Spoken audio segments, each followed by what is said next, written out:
मेधा शुरू से ही पढ़ने में होशियार और मेधावी छात्रा थी। अच्छी पढ़ाई के बाद अच्छा कॉलेज सिलेक्शन और फिर बहुत अच्छी जॉब। तूने तो मेरा नाम रोशन कर दिया मेधा।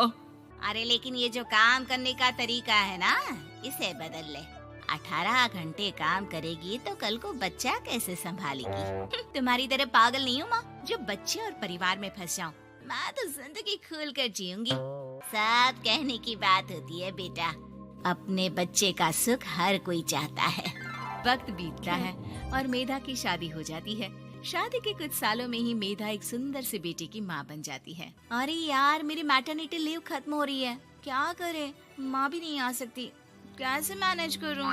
ऐसा करते हैं, इसके लिए एक केयर टेकर रख लेते हैं, वो देखा करेगी इसे। मेधा को पति की बात जंच जाती है और वो केयर टेकर की तलाश शुरू कर देती है। एक दिन उन लोगों के घर एक महिला आती है जो दिखने में पढ़ी लिखी लगती है। जी, क्या काम है आपको? मैम, मेरा नाम स्नेहा है। आपका एड देखा केयर टेकर का, क्या मैं आपके यहाँ काम कर सकती हूँ? हाँ, क्यों नहीं, लेकिन आप तो अच्छे घर की लगती हैं, फिर नौकरी क्यों?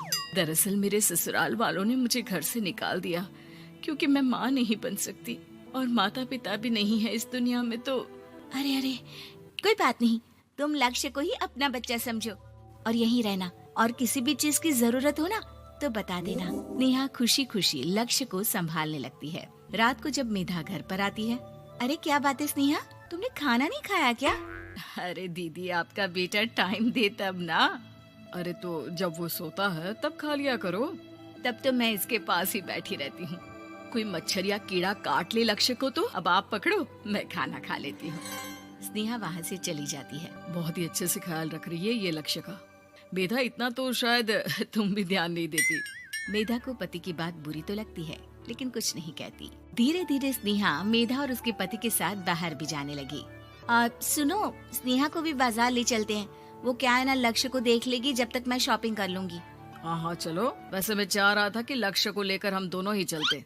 क्या यार, तुम तो फ्री में इमोशनल हो जाते हो, कितना देख लेंगे हम दोनों मिलकर, ले चलो उसे। कार से निकलकर मेधा और लक्ष्य रोड क्रॉस कर रहे थे कि सामने से कार आ जाती है। मेधा का ध्यान नहीं होता, लेकिन स्नेहा तुरंत लक्ष्य को मेधा से छीन लेती है। मेधा गिर जाती है और कार मेधा को छूकर निकलती है, जिससे मेधा को खून आ जाता है। पति मेधा को हाथ देकर उठाता है। स्नेहा लक्ष्य को लेकर गले लगाई रहती है। थैंक्स स्नेहा, मैंने तो ध्यान ही नहीं दिया था कि कार आ रही है। स्नेहा का गुस्सा मालकिन पर टूट पड़ता है। अरे कैसी माँ है आप, अगर आज कुछ लक्ष्य को हो जाता तो मैं आपको कभी माफ नहीं करती। छोटा सा बच्चा है, उसे चोट लगती है तो पता है कितनी तकलीफ होती है। पति भी स्नेहा को देखने लगता है कि उसे क्या हो गया। मेधा को स्नेहा पर काफी गुस्सा आ जाता है। घर आकर कहती है, देखो स्नेहा, माना तुम लक्ष्य को बहुत प्यार करती हो, लेकिन वो मेरा बेटा है, मैं कभी जानबूझकर उसके साथ बुरा नहीं कर सकती, समझी?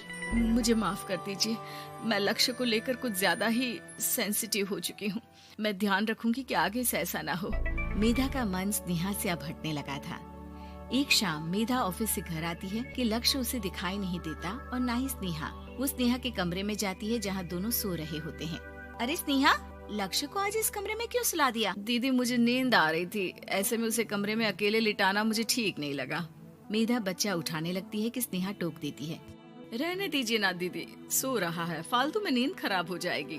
मेधा को गुस्सा आ जाता है और वो बच्चा उठाकर वहाँ से चली जाती है। अगले दिन मेधा स्नेहा को बुलाती है, साथ में एक और लड़की खड़ी होती है।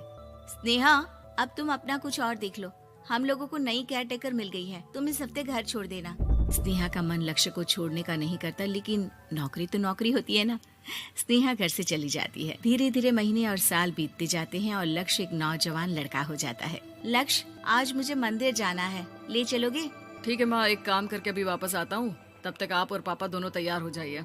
दोनों तैयार होकर बैठ जाते हैं, लेकिन लक्ष्य काफी देर तक नहीं आता। अरे मेधा, फोन तो करो लक्ष्य को, देखो क्या हो गया उसे। मेधा फोन करती है तो पता चलता है कि लक्ष्य का एक्सीडेंट हो गया है और वो सिटी अस्पताल में है। जल्दी चलिए, पता नहीं कैसा होगा मेरा बेटा। अरे चिंता ना करो, सब ठीक होगा, मैं अभी कार निकालता हूँ। दोनों मियाँ बीवी अस्पताल पहुँचते हैं, जहाँ वो लोग देखते हैं कि लक्ष्य बिस्तर पर पड़ा होता है। एक महिला इन्हें यहाँ लेकर आई है, वो वहाँ बैठी है, लेकिन फिलहाल तो आप लोगों को इनके लिए किडनी का प्रबंध करना होगा। एक्सीडेंट में इसकी किडनी डैमेज हो गई है। मेरी ले लीजिए डॉक्टर साहब, मेरे बेटे को बचा लीजिए। नहीं नहीं, आप माँ हैं, आपकी नहीं ले सकते, पिता की भी नहीं। आप किसी रिलेटिव या दोस्त से पता कर लें और हाँ थोड़ा जल्दी करें क्योंकि देर होने से मामला बिगड़ सकता है। मेधा बैठकर रोने लगती है कि वहाँ डॉक्टर आ जाते हैं। जिस औरत ने आपके बेटे को यहाँ भर्ती कराया था वो अपनी किडनी आपके बेटे को देना चाहती है। हाँ? कौन है वो? कहाँ है वो? तभी वहाँ स्नेहा आ जाती है। स्नेहा तुम? मैं लक्ष्य को पहचान नहीं पाई थी, लेकिन आप लोगों को देखकर समझ गई कि ये लक्ष्य है, इसलिए वापस आ गई। मैं अपनी किडनी आपके बेटे को देना चाहती हूँ। मेरी अपनी तो कोई औलाद नहीं, लेकिन लक्ष्य में मैंने हमेशा अपना बच्चा देखा। तुम धन्य हो स्नेहा, जो इतने साल में भी लक्ष्य को भूल नहीं पाई। सही मामले में तो वो तुम्हारा ही बच्चा होगा, क्योंकि जन्म भले ही मैंने दिया हो, लेकिन आज तुम उसकी जिंदगी बचा रही हो।